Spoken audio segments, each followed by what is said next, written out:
Hey gang, this week we're going to look at the effects panel inside of Lightroom. We're going to go through all the controls, break down the sliders, and afterwards we're going to apply it to this photo so that it's going to look like this.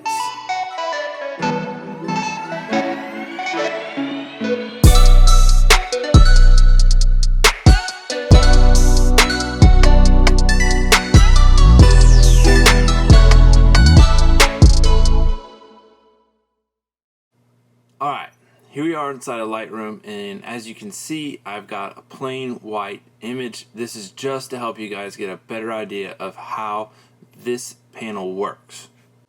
We'll start off with the first section, which is post-crop vignetting.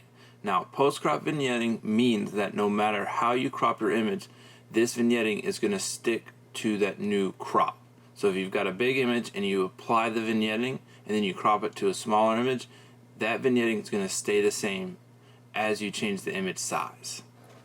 Alright, we're going to start with style. If you click on that, you'll see you have highlight priority, color priority, and paint overlay.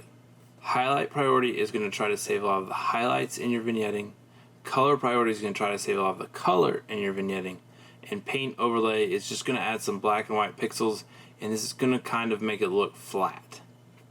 I'm going to go ahead and leave it on highlight priority. This is typically what I use in all of my images. Next, we'll go down to the amount slider, and this is going to adjust the amount of vignetting. If you go all the way to the right, you'll have white vignetting. If you go all the way to the left, you'll have black vignetting. Now, obviously, you're not going to see the white vignetting on this image, and I'm going to leave it at 100% to the left so that you guys can have a better idea of how all the other sliders work. Now we'll look at midpoint, and this is going to adjust how much that vignetting creeps in towards the middle. So if you go all the way to the right, you'll see we have very little vignetting. And if we go all the way to the left, we have a lot of vignetting. And we'll leave this here for this example. Next, we'll look at roundness, and this controls how much your vignetting goes from a circle to more of a rectangular shape. So if we move the slider all the way to the right, you'll see we've got a very circular shape. If we go all the way to the left, we have more of a square shape. Next, we'll look at feather, and this is going to control how hard the edge of the vignetting is. If we go all the way to the right, you'll see we have 100% feather. There's no real edge here. It's all just kind of smooth vignetting. If we go all the way to the left, you'll see we've got a very hard edge. The last slider is highlights, and what this slider is going to do is try to save some of the highlights in the vignetted area as you darken it up. So you see, if you just barely move it to the right, it starts to lighten up the vignetting a little bit. The section below is grain, and I'll go ahead and move the slider over to 100%, and you can see what it does to the vignetted areas of this image. Below that is size, and size is going to control the size of the grain that we've introduced. And the last slider in here is roughness, which is basically going to make the grain look more rough and scattered throughout the image. Now, obviously, you can't really see it on this white image, so when we get into our actual photo, I'll talk about it some more, and you guys will have a better idea of what it looks like. Alright, I hope you guys have a better understanding of what's going on inside of the effects panel, because now we're going to jump into Lightroom and we're going to apply it to an actual image. So here we have our image, and I'm going to leave it on highlight priority. For the amount, I typically just do a small amount. I try not to go really over 25 because I want the vignetting to be a subtle addition to the photo. I don't really want it to stand out too much. Next, we'll adjust the midpoint, and again, we're going to slightly bring those edges in a little bit of our vignetting. Now we'll go down to roundness, and if you recall, if you go to the right, you get more of a circle. If you go to the left, you get more of a rectangle. And because this is more of a landscape shot, we want more of an oval, so I'm going to slide it a little bit to the left. Next, we'll adjust the feather, and I'm actually going to move this one to the right a little bit just to kind of feather out the vignetting and make it a little bit lighter. When I'm adding vignette to an image, what I'm trying to do is make the subject brighter and more focused so that when you look at that image, your eye is automatically drawn to the subject of that image.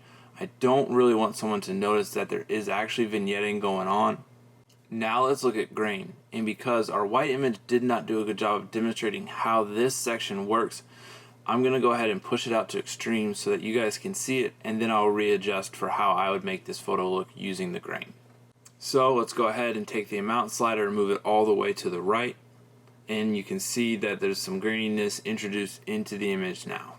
Next, we'll move the size slider all the way to the right, and you see immediately that the picture looks out of focus and the grain has become a lot more visible. Finally, we'll move the roughness slider all the way to the right, and you can see that this image looks super grainy, and hopefully you guys have a better understanding of the effects that this section can have on an image.